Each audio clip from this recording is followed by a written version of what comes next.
What if I told you that inside your body there is a cleaning system so powerful that if someone managed to put it into a pill, it would be one of the most expensive medications on the planet? A system capable of reducing inflammation, improving your immune defenses, optimizing insulin, organizing your metabolism, and creating an internal environment much less favorable for serious diseases like cancer. And now here comes the most unsettling part. This system isn't new, it's not experimental, and it can never be patented because it already lives inside you. The problem is that almost no one explains how to activate it, or worse, they explain it incorrectly. Today I'm going to tell you, clearly and without exaggeration, what properly done fasting really is, how it works in your body, and why it activates a key process called autophagy, a cellular cleaning mechanism so important that it was even recognized with a Nobel Prize. And stay until the end, because there we're going to talk honestly about fasting and cancer without false promises or dangerous claims. Before we continue, if you're interested in understanding your body, your metabolism, and your health from a clear, evidence-based perspective, subscribe to the channel now so you don't miss the upcoming videos. What fasting really is. Let's start by clarifying something fundamental, because there's a lot of confusion here. Fasting is not eating less. Fasting is not starving. Fasting is not punishing your body. Fasting is simply organizing your eating schedule. Nothing more and nothing less. Instead of eating every 3 or 4 hours from the moment you wake up until nighttime, snacking, adding calories nonstop, you concentrate all your meals within a shorter time window. You eat the same. You nourish yourself the same. But you give your body something it almost never gets: time without food. And that time is key, because when you're eating all day long, certain repair processes shut down. The body is busy managing glucose, insulin, digestion, and it never enters maintenance mode. Fasting is the moment when the body says, "Perfect, now I can clean, repair, and reorganize." And no, your body does not go into crisis from not eating for a few hours. In fact, for most people, the opposite happens. It starts functioning better. What happens to your body when you don't eat? Let's go step by step. First 24 hours. During the first day without eating, the body finishes using the glucose stored in the liver. And what happens when that sugar runs out?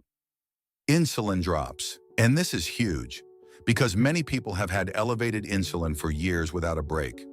When insulin drops, the heart stops depending so heavily on sugar, it starts using fat as fuel. Energy becomes more stable.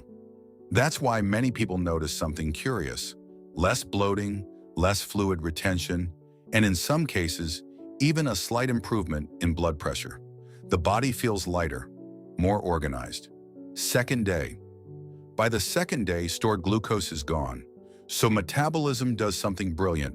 It becomes more efficient.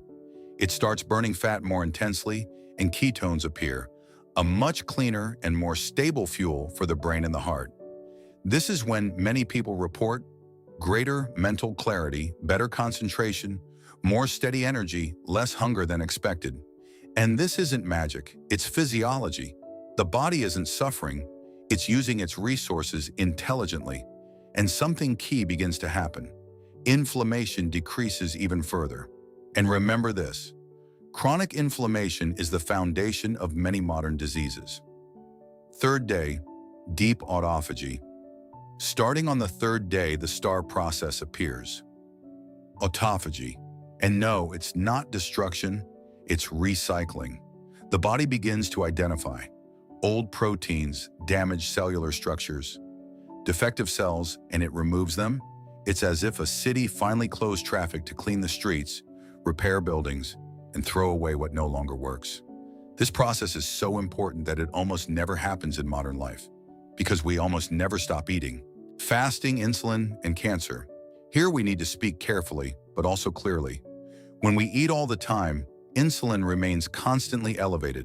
And insulin doesn't just regulate sugar, it also tells cells, grow, multiply, store. That message, sustained over time, doesn't just favor diabetes or cardiovascular disease. It also creates an internal environment where abnormal cells have a greater chance to thrive. When you fast, that message turns off. The body exits grow without control mode and enters repair, balance, and protection mode. This does not mean fasting cures cancer, but it may create a less favorable metabolic environment. And that leads us to something important. If this content is useful to you and you want more clear videos about health and metabolism, like this video and subscribe now. It takes 1 second and helps the channel tremendously. Let's continue. You don't need extreme fasts. Here's the good news. You don't need to fast for several days to get benefits. The most studied, most practical, and easiest fasting approach to sustain is 16 to 8. What does that mean? You eat all your meals within an 8-hour window and fast for the remaining 16 hours. For example, you eat from 12 noon to 8 p.m. or from 10 a.m. to 6 p.m. You choose the schedule that best fits your life. During the fasting window, you don't eat solids, but you stay hydrated.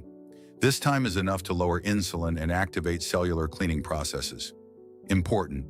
Autophagy begins approximately after 14 hours. How to start without causing harm. If you've never fasted, don't start abruptly. Do it progressively.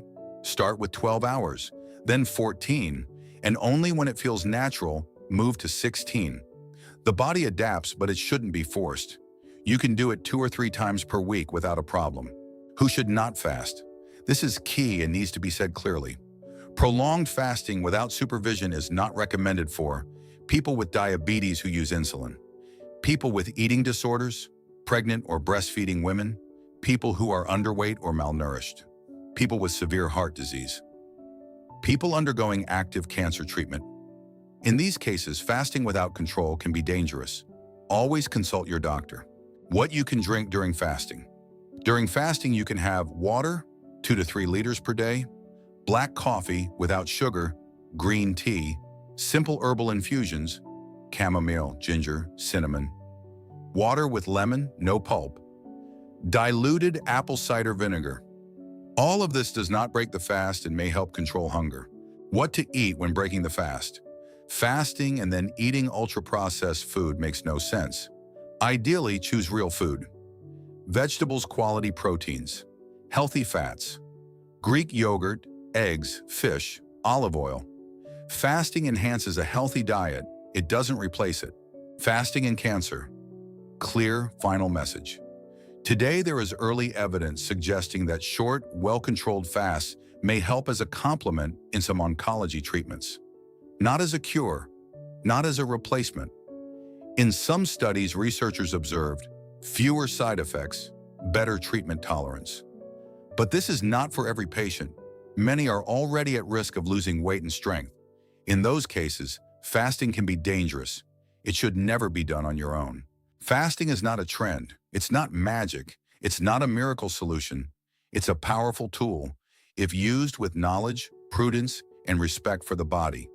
It's not about eating less. It's about giving your body the time it needs to do what it does best: repair itself. If this video helped you better understand your body, subscribe to the channel, like the video, and share it with someone who needs it. See you in the next video.